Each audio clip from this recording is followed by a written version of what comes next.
Welcome back to Blackout, House of Bob's cyberpunk adventure set in the Vantal Megaplex and powered by the Sprawl RPG system. Hi, I'm Cristina, and I'm playing Olivia Crow, who's on the run from MassCorp while trying to figure out who's friend and who's foe. This is Shubert. I'll be playing Bunk, the cyberfunky audio junkie, hacking beats on the Vantal streets. My name is Alex. I'll be playing Garrett, conspiracy theorist, wildcard, senior citizen. I'm Dan. I'll be playing Tiz, the hard-nosed reporter, tracking down corruption no matter the cost. And I'm Jake, your GM.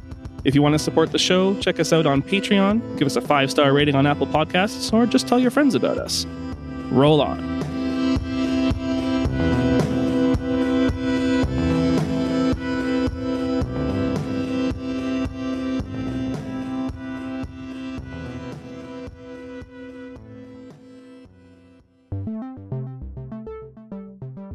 Last session, Olivia, Tiss, and Garrett went to meet Lex, another of the passing Angel Axiom members seen on the security cameras at the time of Henry Jericho's death.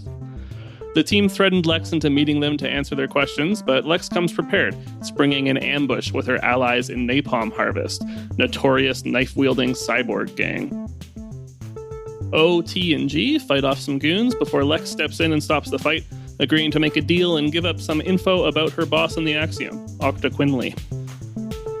Currently, the action clock is at 2100, same as the story clock. You have some circumstantial evidence and strong suspicions, but need to find some hard evidence and some details before things get too hairy in order to satisfy your client. You guys were just leaving the community center when two things happened. First, you heard a burst of gunfire from inside, presumably Lex tying up the loose ends that hurt her secrets. Then, in the parking lot, leaning up against the side of Good Luck Gary, is Blunderbuss Bailey. So Blunderbuss was kind of leaning down near the flat on your RV, kind of examining it, and then rears back up to their full heights and looks towards you and sees the three of you there. Any kind of immediate reactions? They don't seem to be, immediately attacking you or anything. What are you guys doing? I just point to the tire and I said, hey, can you give us a hand? Because we got to change this wheel. Yeah, Tiz is frightened. Like, his last exchange was back at the, what was that place called? That house. The that body bag? Or, no, the Slacks residence. Oh, yeah. Yeah, they don't know who you are, so you're a Tiss now. Yeah, last time I saw them, they tried to kill me pretty good. You did attack them first, but I don't know if we did. They did threaten us. Oh yeah, they definitely threatened you. Yeah, like I think the first person attacked was Garrett because he got shot at because he was pouring olive oil all over the garden. So is pouring olive oil over yourself It started even before then. It was strategic olive oil. To be fair, I would feel threatened if I saw someone like pouring olive oil. That is a declaration of war. Okay. Yeah, that kills the grass. At the minimum, that's the biggest problem. Yeah, no, I'm not joking. I do ask for help with the entire situation. As I go to the back of the van and start pulling the spare out of the compartment. So you're just acting all nonchalant. Yeah, Olivia's cool. As she's bleeding from her back. Yep. That's why I you need want me help. to take that knife out, or I'm like, no, it's what's keeping the blood in, man. it's like a cork? Yeah. Yeah, exactly. Yeah, I think they watch kind of a bit trepidatiously as you approach, not on edge, but clearly ready. That's fair. But watch as you head to the back and start pulling out the spare, and they stand back, giving you enough room and oblige. You take out the jack from the back of the truck and place it down, and they use their big old muscles to help. That's great, because that's they're so the problem nice. I would Whoa. have is being stabbed in the side. All right, I'm going to try to talk to Blunderbuss. So, are you still working with Nickel? They kind of reach into their pocket on their pants, and maybe at first you're like, oh, they're reaching for a weapon or anything, but you see them just pull out their phone. They start typing on it, and then there's a text-to-speech app that speaks out loud. Do they have a comms unit? They can literally speak to me through that. You kind of see if there's a signal in the area that you can connect to, and you don't see anything, so it doesn't look like it. Okay. What did they say? Nickel's around. She's on a job right now. Are you still working for Mass Corp? I think they were working for Epistle? Epistle. Yeah. Get your facts straight, reporter. I pull out my notes. Are you still working for... What is this? Epistle? No. Are you still working for Epistle? I feel like that was like a reporter trick to try to get them to say something. Like they catch them in a lie or something. They shake their head and kind of give a, what are you going to do? Shrug. Fair Is that enough. an affirmative? I actually don't know how to read that. Sorry, they shake their head. No. Okay. Right, okay. All right. Can we help you with something then? I don't know exactly why you're here. They go back to their phone and start typing, and the little speech app says, You guys should really stay out of this one. You're going to get hurt. Now, when you say this one, which in particular thing are we sticking our noses into this time? This sort of seems like a threat. Yeah, are you talking about the axiom? they shake their head in the affirmative and continue typing and say, You may be good at running, but it's going to catch up to you someday. Your luck's only going to last so long. and they point to Garrett and say, Especially if you don't keep this guy on a shorter leash. We all have a good laugh at that. What's your interest in the axiom? they type out, You know that I can't disclose that. Mm-hmm. I mean, we don't know that. That's why we asked. Mhm. Anyway, They signed an NDA.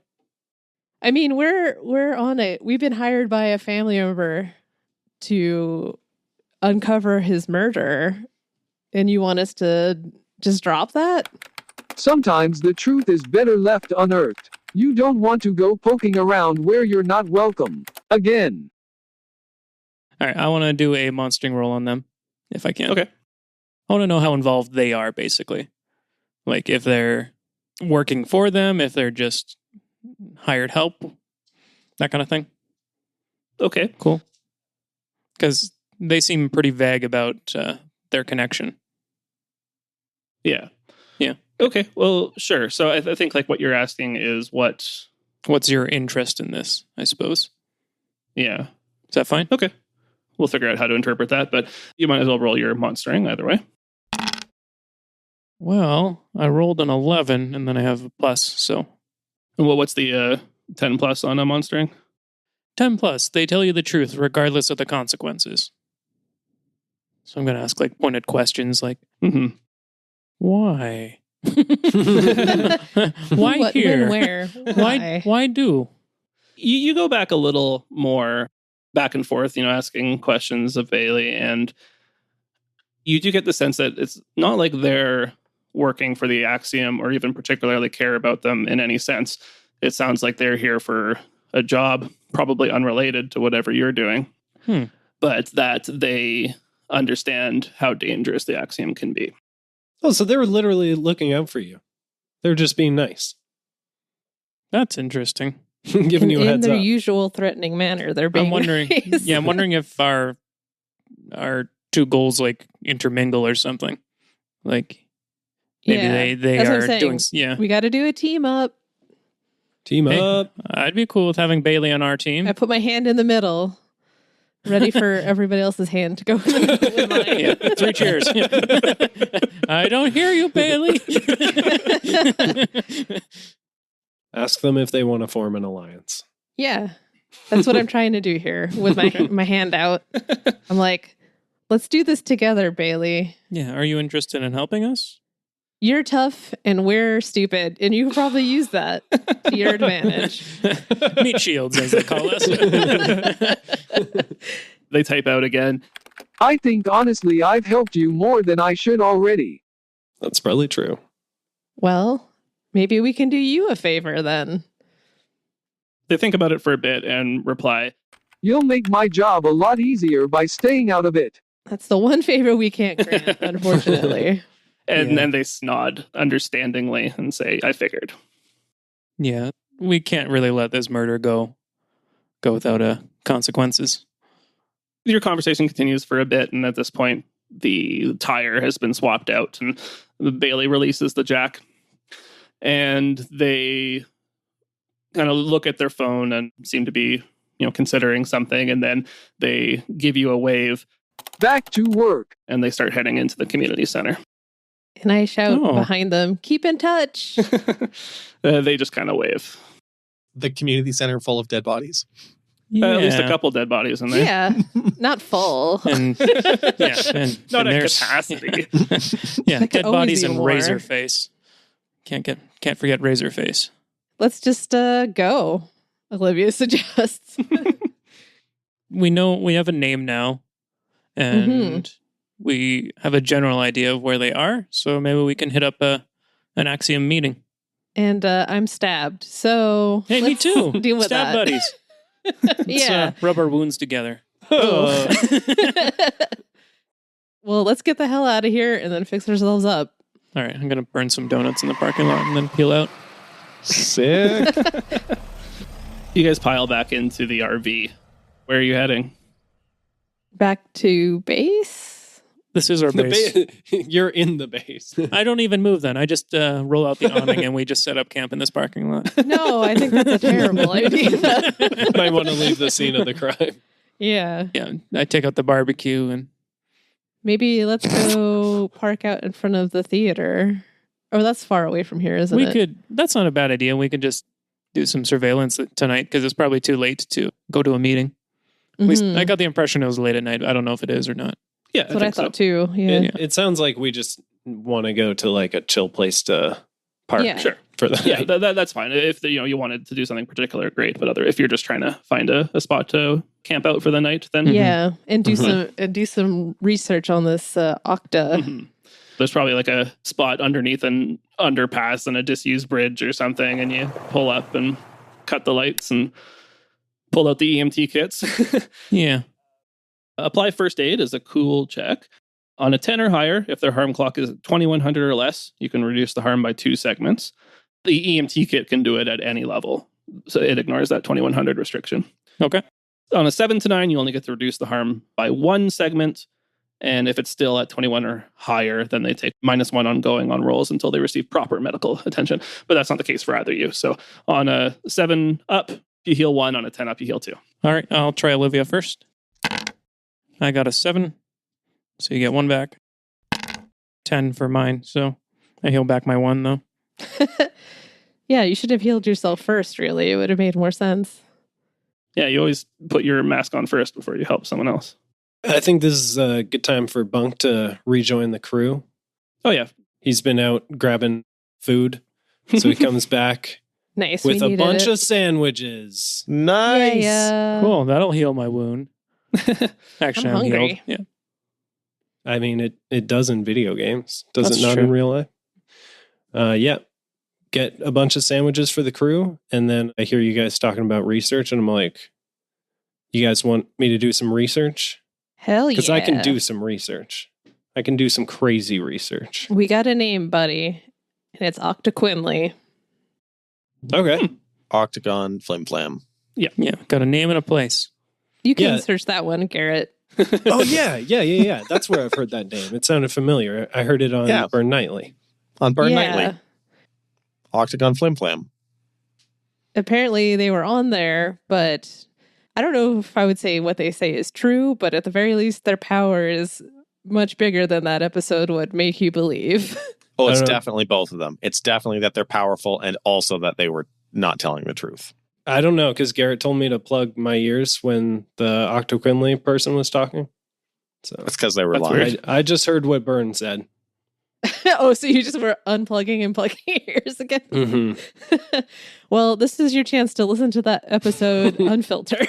Okay, here we go. It's for research purposes. Deep dive. So what are you doing, though? Research. I'm like, well, Burn Nightly is not the only conspiracy theory podcast. I mean, it's obviously the best one, but it's The not the only best. one. So I think my goal here is to basically check out any articles, any podcasts, anything that's ever mentioned Octagon Flim Flam. Yeah. and correct. Octa Quinley. You can look up both of them. All right. I'm going to assist Bunk on his research. Sure, I think that's fine. So how about you roll that assist, and then we'll see how Bunk's research roll goes, which is mind. I successfully assist. Hot dang. I rolled a 7 and I got +2 mine. So And my +1. nice. So that makes it a 10. Yep. Thank you. They're not good at scrubbing their internet history. So I got 24/7 live feeds. So when I research, I may ask a follow-up question. And on a 10+, I take an additional intel. Cool. So you already get intel for getting a 10+. So you're going to get 2 intel. Nice. And you get to answer a question and a follow-up question. And the list is: where would I find blank? How secure is blank? Who or what is related to blank? Who owned or employed blank? Who or what is blank most valuable to?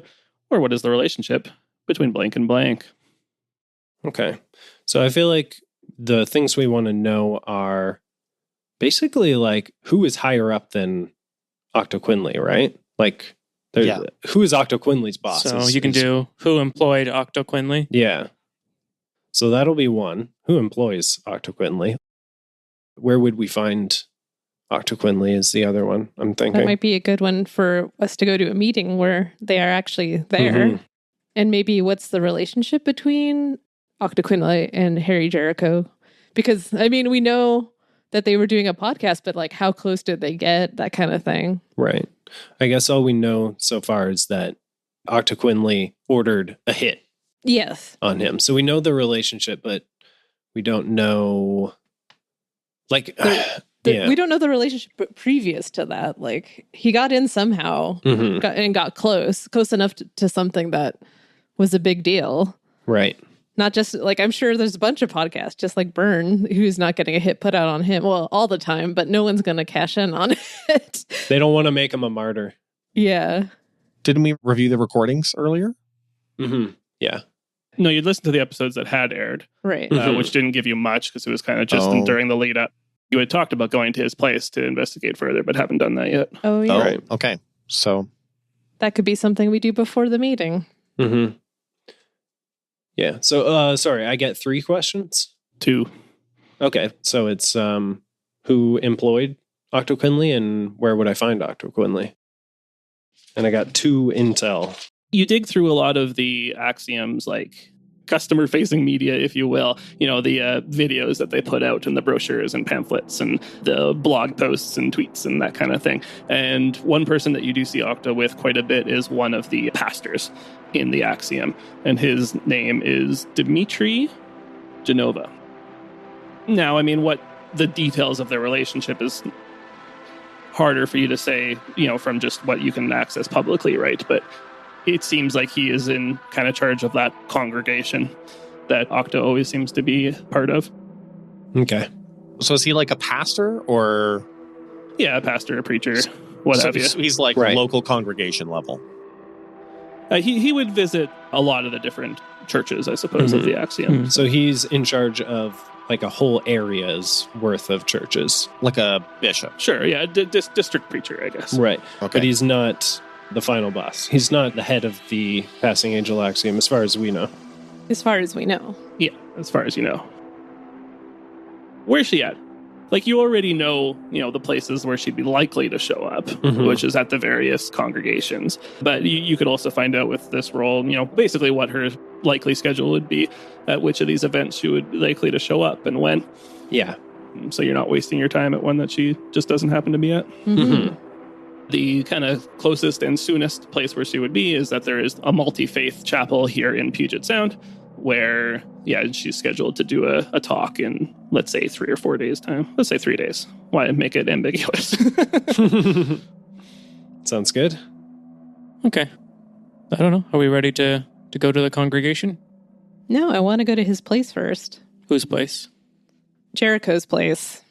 Yeah, victim. that is actually a good idea. Yeah, check the raw recordings. Okay. Yeah, maybe we can get some fodder. Get some raw audio off his hard drives. We just want to be careful about not making too much noise. Mm-hmm. But I think this will help with the, why they would send a hit on him. That's the main thing. Like, we have Definitely. no real motive other than he had a podcast. But like I said, lots of people do. Yeah, you definitely still need some more information about what actually went down. So We want to find out what he knew so we can also be hunted by the Yeah, Passing exactly. Angel Axiom for our Precisely. knowledge. But the thing is, we don't have a podcast, which is the worst. That's a fate worse than death in this world. We could start a podcast, though. Oh, shit. No, don't say that. That'd be pretty cool. All right. Well, let's go hit up his place. So you guys take the night to rest and recuperate, tend to the wounds, and do your little research. And in the morning, you start driving off towards Jericho's house, which was the address was given to you by Adira, the person who hired you in the first place. Mm-hmm. As you're driving through, you have to cross kind of a high bridge over. There's lots of rivers and tributaries in this area. And as you're passing over the bridge, you get, a good view of the expanse of the city here. And in this area of Vantel, you notice that the blackouts seem to be a lot more commonplace and a lot more frequent here. You see them as you crest the hill. You see, a blocks away, kind of ripple through the city and move from street to street and block to block, and just lights flicker on and off in its wake. How often would we see it in other neighborhoods? Back in Vantel, where you guys spent most of your time, it was, that you personally saw it maybe once a week, once every, a few times a week. Okay. Now, it was happening more frequently, but obviously it's a very big city. It's more of a constant thing here as opposed to an occasional experience. Eventually, you pull up to the apartment block that supposedly Henry Jericho resides in. As you pull up, you notice that the apartment block is covered in a scaffold.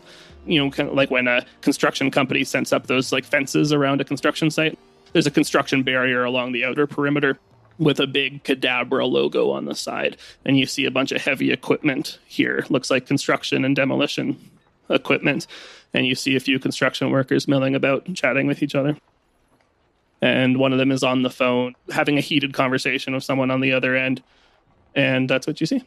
Sorry, really quick. Which area are we in again? We're in Puget Sound. Yes, Puget Sound. Cool. So we're in the same area as the Multi-Faith Chapel. His apartment. How close are those things? The apartment and the chapel? Maybe an hour drive. Oh, okay. It's a big district. Yeah. Mm-hmm. So do we actually see active construction workers around? You see construction workers, but they seem to be waiting for something. You see there's one in a big piece of construction equipment, seems like they're ready to start working, but they haven't started yet for whatever reason. Oh man, they're probably going to demolish this place. Yeah, I think so. This seems like a good job for Tiz. You got to go talk to them and find out what they're doing. Mm-hmm. Saywar is next of kin here to get his last stuff from his apartment or something. Oh, I was thinking more like he'd just be a distraction talking to them, and then we can go in. Or that. I'd be cool with that if someone wants to maybe use a gear card to maybe get some construction disguises, like some high-vis vests and that kind of thing. Olivia has a gear, but it's a bird sourced. Bunk has 3 gear. Bunk has 3, but that's 3D printed. My gear came from one of the people I shot. Garrett was from one of the Napalm Harvest gangers. Yeah. Okay. I don't think we always need to use disguises. Yeah, in fact, that was never what I was suggesting. All right, I was more saying, Tiz, you go talk to them, find out why they're waiting, what they're doing here, all that, enough to distract them so that we can all go in there and just walk our way straight up. All right, I give you a clipboard, and I say, all right, sneak in. This is all you need. Yeah. All 3 of you need clipboards, but actually, Garrett, you stay here. Your car's going to get more smashed. It warns you. You want to put me on I lookout? take my keys with me, and I lock them inside. Are all the people here on site, is everybody wearing something like a hard hat and high-vis vests and stuff? Yeah, they're all pretty clearly identified as employees of Cadabra. Cadabra is a corporation we haven't talked about much in the game so far, but their big importance to the city is that they create these basically massive 3D printers that can construct whole buildings in a matter of days, and they built a lot of the infrastructure that keeps the city going. So they also have a lot of backed up data that I like to steal from. It's true. Yeah, they also do a lot of archival, and they got these big data centers and storage centers of archival footage and things from like all that. The stuff they've knocked down. All right, I will approach them and wave at them. Sure. So you kind of pick out who, seems like maybe the more important people here. And you see 3 construction workers standing around. One of them is currently on the phone. And as you get closer, you start to hear snippets of the conversation. And basically, he's speaking pretty curtly at someone on the other side and to the effects of, I'm not starting until we know it's safe to proceed, and blah, blah, blah, blah. I'm not putting my men at risk, blah, blah, blah. Silly stuff like that. Silly. OSHA stuff. OSHA stuff, yeah. Excuse me. Hello. The one on the phone kind of like starts to walk away from you and puts one hand over the other ear so he can continue his conversation, but the other one standing there turned to look at you and say, sorry, construction site, it's dangerous, you need to move away, please, sir. Yeah, sorry, I just had a quick question. I've been out of town, and I'm trying to figure out what you guys are doing here on my block. What's going on? This block has been condemned, it's being torn down, and our new complex will be built in its place. He points to, there's a sign nearby that shows, a fancy-looking apartment building that's supposed to be built there, a model of it. You're tearing down my home? Why didn't I get a notice about this? Probably going to want to talk to your building manager about that. I don't know anything about that, buddy. I need to get all my stuff. I'll be back. Don't tear down my house. He holds out a hand to stop you and says, "Whoa, no, really, you can't go in there. It's not safe." But my stuff. Okay, when are you tearing this down? What's my timeline here? I mean, we were supposed to start half an hour ago, but the foreman's putting off the job until the blackouts calm down. Gotcha. I ask in the comms to Tith how long the blackouts usually last around here, like average. Because that's probably all the time we're going to have before they knock down the building. It's really hard to say because it is kind of random and they kind of move around, right? But you would hazard a couple hours at most. Ooh, I've got an idea. Hit me with it. I could start a rumor online that there's going to be more blackouts in the area. I like that. That could work. Basically, just get the foreman thinking like, you might as well just close down for today because there's going to be another rolling blackout. Like, paying all these guys to stand around. I could even sounds post like it a on good my idea. newspaper website. You're typing it up right in front of the guy. But no, I can help promote it or something. Well, I don't want my newspaper associated with lies. no, I'm thinking this would be more of a social media like bot a thing. Twitter bomb. Okay. Yeah. Just get some accounts talking about there's supposed to be another blackout right after this. I just called the power company and they said that or something. I think we're not supposed to really know what causes the blackout. I don't think it's a bad idea, but that is something to keep in mind is that is Oh. that they are unpredictable by nature. So it doesn't mean dumb people won't believe it anyway, right? Yeah. I was going to say maybe not that specifically, maybe just quote unquote protesters, right. People who actually do care about OSHA for real and the safety of these people making a big stink about it. Maybe we can claim that this is a historic building and they have no right to tear it down. I think that's too late. All the paperwork's been filed. Yeah, I mean, we could say that there's going to be a protest here gathering. And a bunk show. I could That's always our fallback plan. I could use my Noah guy kind of power that I have and actually call some protesters here. Yeah, you guys I feel all like have contacts actually too. Yeah. Yeah. Yeah. I think that that's a makes good sense. call. You probably know a protester too. Oh, totally. Some professional protesters. Give them $5, they show up. I'll just tell them it's the cause that they are rooting for. Yeah. Right. They're anti-corporations putting people's lives at risk. Well, it could just be it's a beautiful old apartment, built in the 21st century. And now they're going to tear it down to make a giant, ugly cadabra.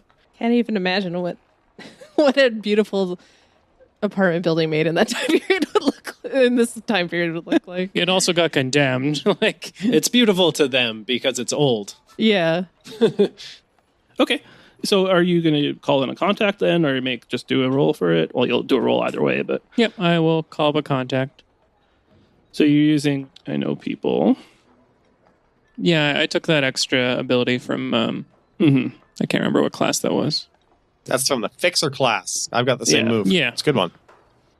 Okay, so you kind of have two options. You can either because you still have just your regular contact as well, right? you roll for that, and kind of the consequences are that maybe they're a bit flaky, or they don't come through as well, or it doesn't go as well as you hoped. You can also do the I know people roll, which on a 10 plus, you've worked with them before, they have talent. On a 7 to 9, you've never met them before, they're an unknown quantity. On a 6 or less, you know them all right, tell the MC why they dislike you. Gotcha. So you will find someone, but you don't necessarily know their quality either. Which ability does it use? They're both style. Style 0. Dope. Yeah. How's your style, Garrett? 2. He's a stylish boy. Yeah. He's very stylish. Garrett has the exact same move. Do you not? Yeah, I sure do. Yeah. Okay. I will He could be support you. calling people up. Garrett, stay in the car. Garrett, use the phone. Am I allowed to come along? We need you for once. Okay, well, either one of you can roll for it. Doesn't matter. Yeah. I will support Garrett because he has better style. Somehow. He's very stylish. He's so stylish, he rolled a 9. I will aid. Ooh, barely. I got 7. That's all you need. Bumping you up to 10. Nice. All right, so you've worked with the contact before. They have talent. Tell us about your protester, Alex. Yeah, just give us a quick description of who this person is and how they'll help you. Old friend of my parents. Nice. All right. That makes sense. Yeah, much younger than them, so still older than me. Whoa. Jeez. There's such an age? Are they going to get like a whole crew of people from like an old folks home? 'Cause Yeah. that would be There's- awesome. They are mostly seniors, yeah. But they're fairly well outfitted. They had good pensions back when pensions existed, and so they all have the appropriate cybernetics. No walkers, no limbs, nothing. Everybody's stomping around with their mech legs and Nice. eating cream of wheat. Do mech legs work, though, in a blackout zone? No, so I mean, is there- Oh, Or does it work if you bring a new thing in after a blackout happened? no, it's not currently blacked out here, right? But Yeah. it is under threat of being blacked out. Yeah. Okay. it's a hazard that you just have to deal with. Yeah. Yeah.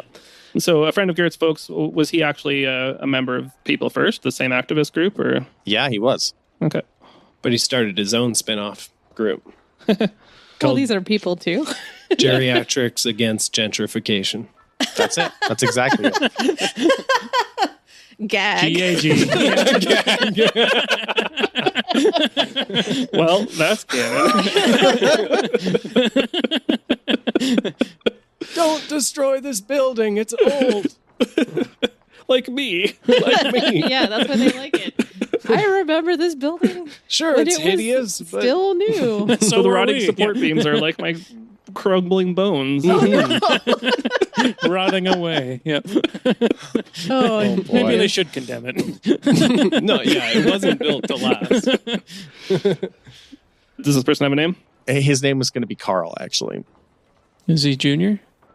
No, Carl Senior. He's Senior. Carl Senior. Carl Senior. All right. So you ring up Carl and explain, that some corporation is up to no good again and putting these people at risk and destroying this beloved neighborhood institution that is this random crappy apartment building. And you mobilize the cavalry, I guess. I think they don tactical gear. There's like a Matrix scene where they're all totally. getting ready. I imagine they all brought lawn chairs. I'm picturing more when you do see the really prepared and trained protesters, like when you saw footage out of Hong Kong and that kind of thing, where they have all the equipment and they have umbrellas for tear gas and they have all the and pylons to put over top of gas grenades and that kind of Yeah, thing. I think they're prepared for this. Okay, yeah, cool. I mean, I think you guys got a 10 ultimately, so I think that is successful. I also want to say that the really hardcore have cyber eyes so they don't get tear gassed. There you go. Yeah. Okay. Yeah. So after a short while, these, a van pulls up and these protesters file out, all with their quickly but professionally produced signage, and they start, standing in front of the construction equipment and that kind of thing, and shouting at the workers and whatnot. We're not even doing anything. I thought the workers were who they were trying to protect. Sorry, I should say, yeah, I guess more shouting at the foreman and that kind of thing, Right. who is kind of on their side ultimately. Mm-hmm. He didn't want to go in until he knew it was safe as well. But it's just more pressure. We're on the same side, guys. They're really just yelling at Kadabra. Yeah. Yeah, exactly. Yeah. And like I think that the foreman turns the FaceTime on his phone and like does a sweep of all the protesters here and goes back to the phone and like, yeah, okay, we can't do this today. And he eventually motions to his team to call it a day. Now's our chance. Good job. Good plan. Yay! We actually came up with a good plan. Yeah, and we didn't bring up any of the clocks, which is nice. I was really expecting Ultimately, our plans always come down to a distraction, but we nailed it. So let's just fucking walk in. Yeah. We climb over that fence. Yeah, it's still kind of, secure, but not secure to a team of trained infiltrators such as yourselves. Yeah. Yep. So you head into the apartment building and you start to see why it might have been condemned. It's definitely. Yeah, what does a 21st century historical site look like? Really dusty. It was like a low-income tenement anyway, and it is just old and a part of town that doesn't get a lot of maintenance or attention. So you walk through and there's, the wallpaper peeling and like the carpet is disgusting. Well, to Olivia, this is a lot. So I feel like it must be nice. Yeah. Yeah, let's start moving our stuff in. Hell yeah. Squatters' rights. And you eventually make your way up to 753, which you understand to be Henry's. And as you turn the corner in the hallway and you see 753, you notice that the door is cracked open a few inches. Uh-oh. This could be from before, but... What if we make a small noise and then listen to hear if anyone inside reacts to it? We could throw something down the other side of the hallway and they could maybe, if anyone was there, they might peek down that way. Let's just knock on the door. No, terrible idea. There wouldn't be anyone good in there. I say we just all dive roll in at once. I have kinda flashbang SWAT style. I can throw a flashbang in there. I mean, there could be nobody in there. It's like a cat, and you just flashbang it. Yeah. My cat doesn't open doors. This could have been from a while ago, for all we know. I'm going to knock on the door. Okay. Olivia walks up to the door and knocks, and the door, just from the force of the knock, kind of creaks open just another inch. We're just double checking demolition. Anyone home? You hear silence from within. Not but the creaking of an old building. I just opened the door all the way then. This is your last warning. We are going to blow up the building in 10 minutes. Oh my God, we should get out of here. I shrug at the crew because I don't know if that's a good or bad amount of time. All right, let's head inside. Olivia pushes the door open the rest of the way and takes a few confident steps in. And you see a few things. You see what looks like just a not very well kept apartment. There's a lot of personal effects scattered around, an old stained mattress and that kind of thing. The thing that stands out the most, because it looks like it clearly does not belong here, is a silver sphere. Uh-oh. Maybe like a meter across at most. Cool. I grab a blanket immediately and throw it on top of it. Well, I still want to know what it looks like before you do this. What else would it be here for? If not to keep an eye on the place. As you guys begin your various panicked reactions, you see the sphere begin to unfold, and you see mechanical legs emerge from the bottom and push the sphere up off the ground. I pull out my EMP gun and shoot it. All right. Well, we don't know if it's a bad or good thing. It might be his assistant or his butler. Why do you guys let Jake talk for one more minute before jumping? No, we're panicking. Before I got killed? No, thank you. Make a meat roll. 7. This machine begins to unfold, and Bunk instinctually pulls out his blaster and fires at it, and the little blue bolts of electricity connect with the side of the machine. And as Bunk is shooting, it continues its unfolding, and you see the top part kind of pops up a little bit, and you see a little red eye in there that kind of looks to be observing the situation. Then another little port, essentially, that opens right in the middle of the sphere, and you see a growing red light. That's bad. So I didn't manage to disable it?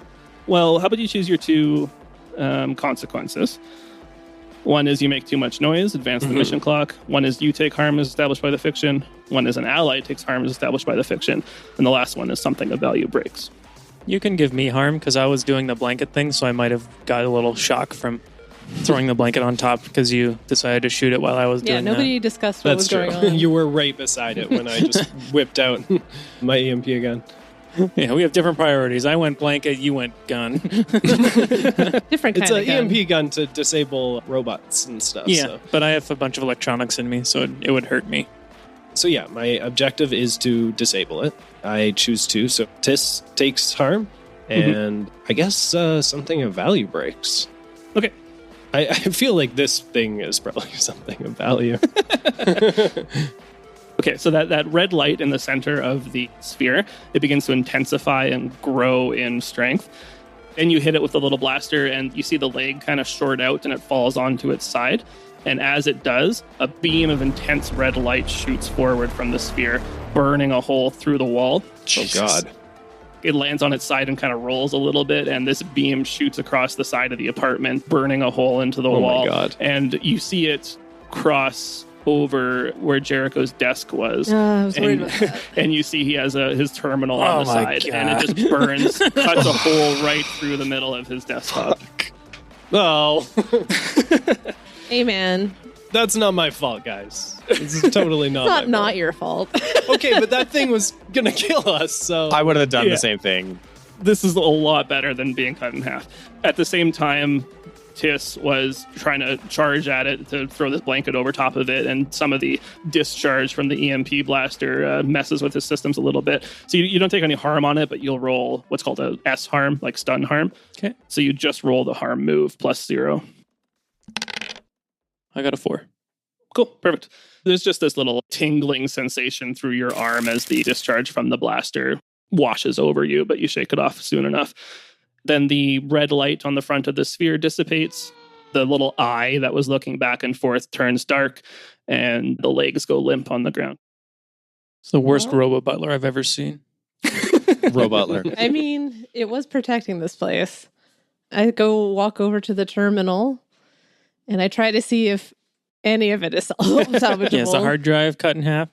It's certainly damaged enough that right here you couldn't do anything with it. Yeah. But, maybe back at base with Bunk's equipment, you might be able to salvage something still. Yeah. So we're just going to have to take that tower with us. Yeah, let's get Bunk to take out anything. And I actually want to bust open that sphere and take like the communication chip or something, because it must have something. Or the hard drive. Well, we could probably just take that whole thing, too. How big is that sphere, did you say? About 1 meter across. Okay, it's pretty big, but you can definitely like crack into its head and take whatever. Yeah. I want to take the laser bit. While you guys are doing that, I will do a research for the room and see if I can find anything else of importance. So yeah, I'm going to just move everything, start moving it to the van. Yeah, that sounds good. So yeah, Olivia and Bunk and Garrett start loading up everything they find here that looks like it could possibly be valuable or have any information on it. Tis is looking around the apartment. Why don't you do an assess, an edge? I got an 11. You see a couple things. One is that you find another bit of computer equipment in a closet that the other guys missed, like a backup hard drive buried in the closet. Nice. We'll give you an intel for that. Okay. And the other thing you see is out the window. You're kind of searching, the walls, and there's a dresser right near the window outside to the city. And you see just a small drone floating around outside. You point the drone out to Bunk, who I think would maybe know a little bit about it.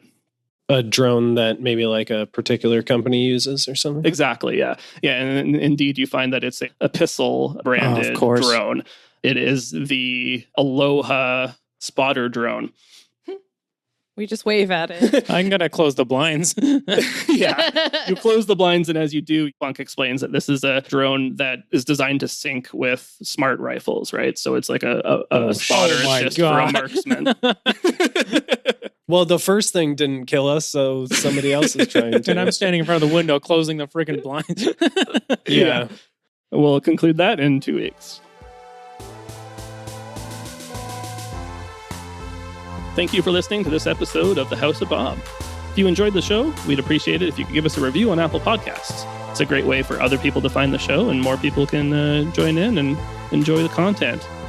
Tell a friend about the show. Hit us up on social media at The House of Bob on most platforms. We also have a YouTube channel where you can watch all the videos there too.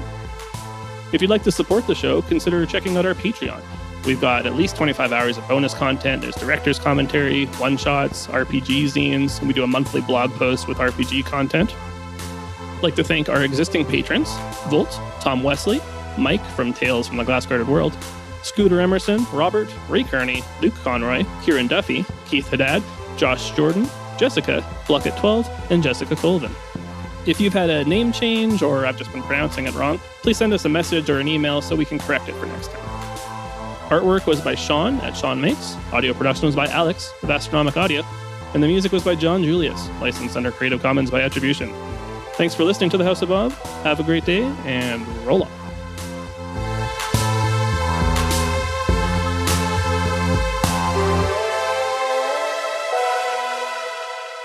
Blunderbuss watching over us.